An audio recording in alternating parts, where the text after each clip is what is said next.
Hello and welcome to the morning sports briefing here on Friday, the 4th of September. Hi, I'm Paul Baines and I'll be your host this morning. And in the news this morning, Highlanders dump coach, rumours on where Dan Carter will be next season. Tony Lambourne named as Stags club captain. Penrith stretch streak out to 12. Michael Campbell is playing in the Andalusia Masters. The Rockets lose a thriller in Game 7. And we have an update from the Tour de France and the US Open as well. Let's start off with the golf. And yes, Michael Campbell is playing in the Andalusia Masters over on the European Tour, but he's had a tough opening round. He's 10 over he was 10 over in the first round, leaving him tied 117th in that one.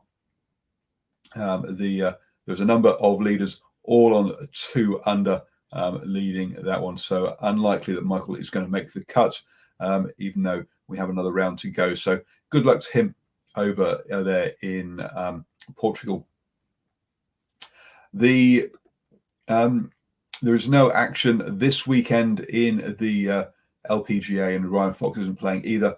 Over in the Tour Championship, unfortunately, Danny Lee didn't make it into that tournament.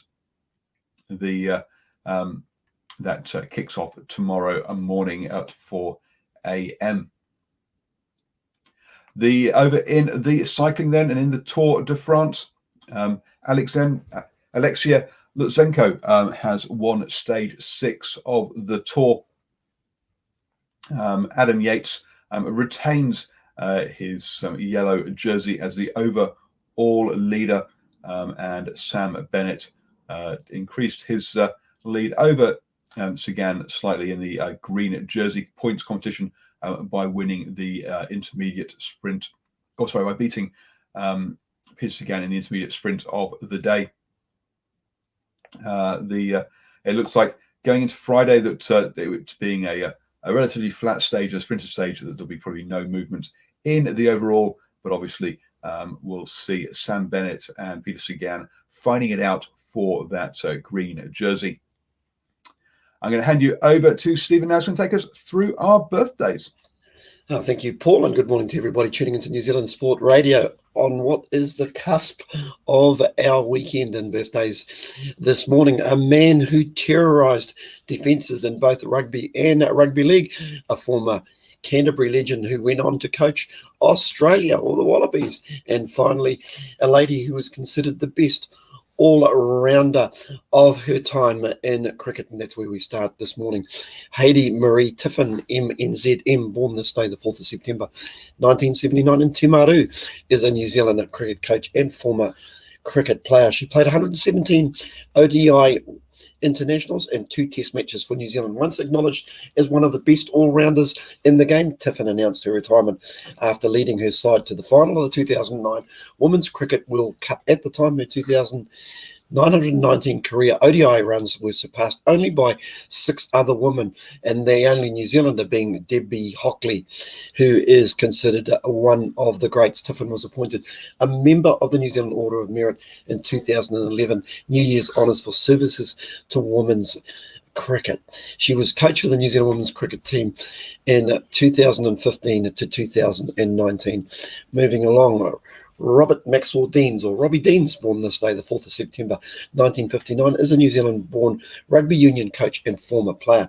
Currently the head coach of Japanese club Panasonic Wild Knights. He was the head coach of the Australian national team between 2008 and 2013. Deans previously coached the Crusaders for 8 seasons and was an assistant coach of New Zealand between the late 2000 and 2003. As the coach of the Crusaders, Deans has won more Super Rugby titles than any other, 3 Super Rugby titles and 2 Super 14s.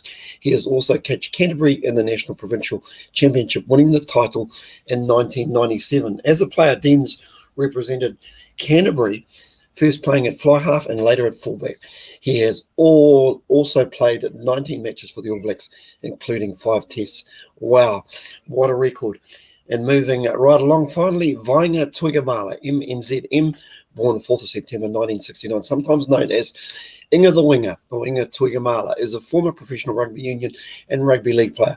Born in Samoa, he represented New Zealand in rugby union, winning 19 caps, and later Samoa in rugby league 2 caps. And he also played rugby union 23 caps.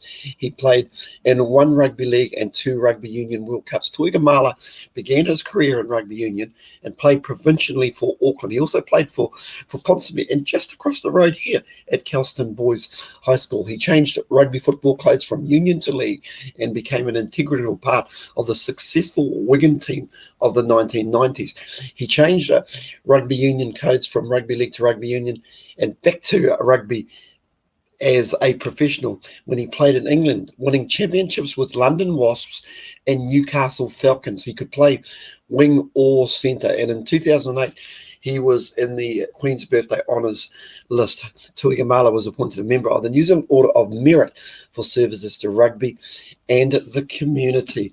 What a man. Can you remember him playing rugby union in England, Paul? He obviously won a couple of titles as well with Wasps and Newcastle Falcons. That's pretty impressive. Absolutely, it's in the early days of professionalism, yes, but my memory doesn't really go back that far, or with much detail, unfortunately. You can't remember what you did yesterday, mate. Exactly. Sorry. Oh dear. Very true. Very true. Moving on then to the tennis, and over in the US Open, the number 1 seed in the women's draw, Pliskova, has crashed out 1-6-6-7 to Garcia over there. It's the first. It's very rare for the number 1 seed to go out in the second round so early in the tournament.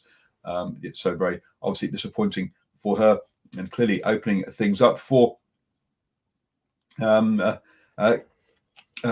the number 2 seed, who has went through in straight sets to the third round.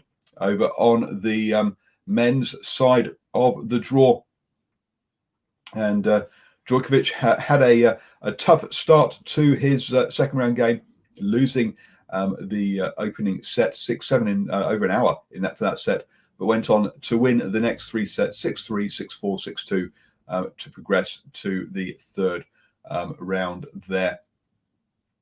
I'm going to hand you back now to Stephen for the sport that just keeps on giving. It's our NRL update. Well, thanks again, Paul. Well, anything giving at the moment is the Penrith Panthers, who are giving it to everybody at this point in time in the competition, because they had a very, very good win last night against the Broncos. I think we predicted that yesterday morning. They took on the Broncos at Suncorp Stadium in Brisbane last night.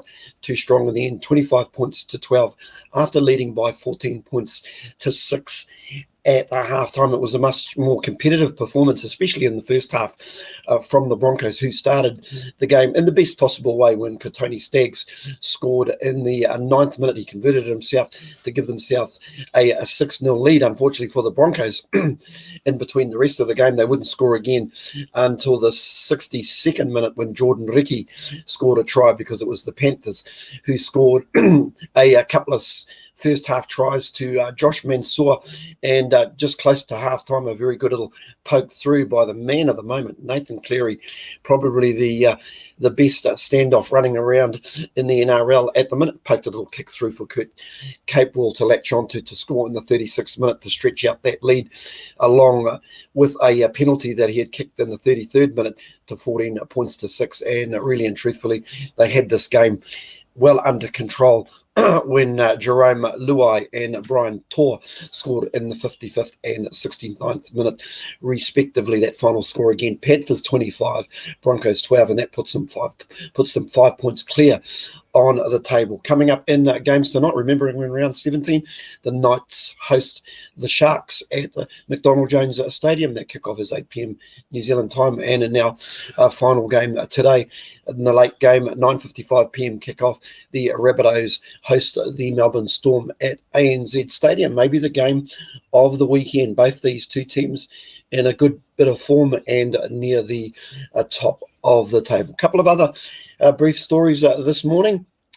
Controversial NRL forward Jack de Belin has snubbed a big money offer from the New Zealand Warriors, agreeing in principle to a new deal with the St. George Illawarra Dragons. De Belin hasn't played since 2018 under the NRL's no-fault stand-down rules, as he awaits a trial on a sexual assault charge. His case is due in court in November. The 29-year-old's contract expires this season, and the Warriors have pursued his services, but de Belin has opted to stay with the Dragons, who have remained loyal to him during the process. Despite the suspension, de Belin has continued to train with the club, collecting full pay of more than $600,000 a season while unavailable for selection. I'm just thinking to myself, maybe the Warriors have dodged a bullet there. It would create a lot of controversy.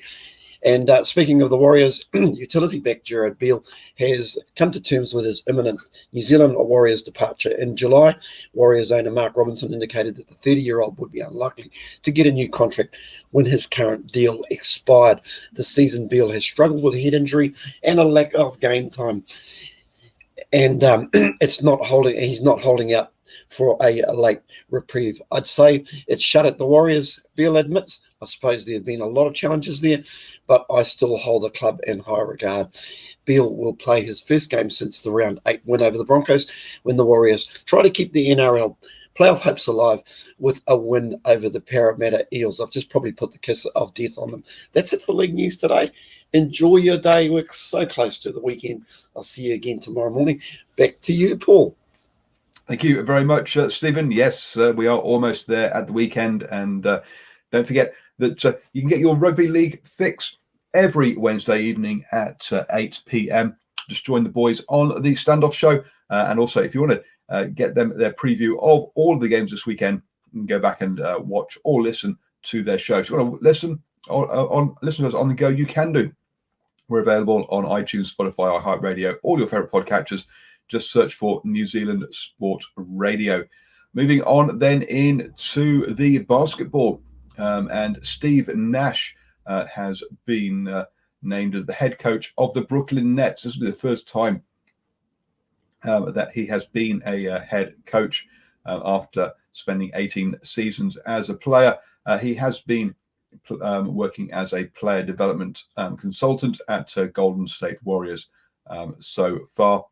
The Nets lost 4-0 to the Toronto Raptors in the first round of the playoffs. Jacques Vaughn, who has been their interim coach, will be staying around as the lead assistant coach there. In the NBA, and the Oklahoma Thunders lost their game 7 of their series to the Rockets. It was a tight one, but they just couldn't get over the line, losing in the end 102 to 104. Over then in the other game, other series, the Miami Heat have a 2-0 lead over Milwaukee, and the Celtics have a 2-0 lead over the Raptors in the conference semifinals over on the eastern side of the conference. Over on the Eastern Conference, sorry. And the Western Conference, the semifinals will be the LA Lakers versus Houston. That hasn't started yet, obviously, as Houston just got through yesterday. And then Denver versus the LA Clippers. Moving on then to rugby news, and a rumor has come out that and a photo of on Facebook, a photo of Dan Carter at Waihi Rugby Club. They have offered him to see whether he'd like to play next season. So, hey, just as the HQ of New Zealand Sports Radio might be moving to Waihi, there's also a rumour that Dan Carter might play there. Coincidence? Oh, I think not. We'll have to wait and see what developments come there.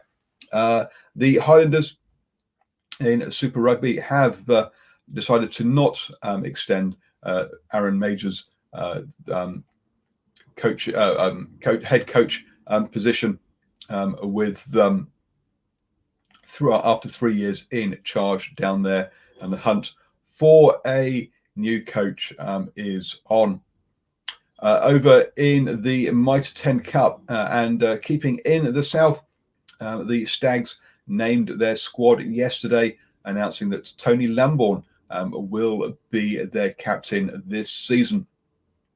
If you'd like to hear from head coach down there as to about their season, then check out our pre-season interview with him. He was the first of our coach pre-season interviews. Has been broadcast. We've already also broadcast the ones with Tasman and North Harbour coming up. We have got Bay of Plenty, Northland, Waikato, all lined up, and the others are in progress. So I'm just trying to get around all 14 provinces before the season starts. I can't remember whether I mentioned this yesterday or not, but some good sponsorship by Hawke's Bay and Taranaki, who both have their own beers now. So check out those if you are watching those games. You have now started the day the best way, up to speed with all of the important sports news. Have a great Friday, everybody. And remember, yes, the weekend is almost here.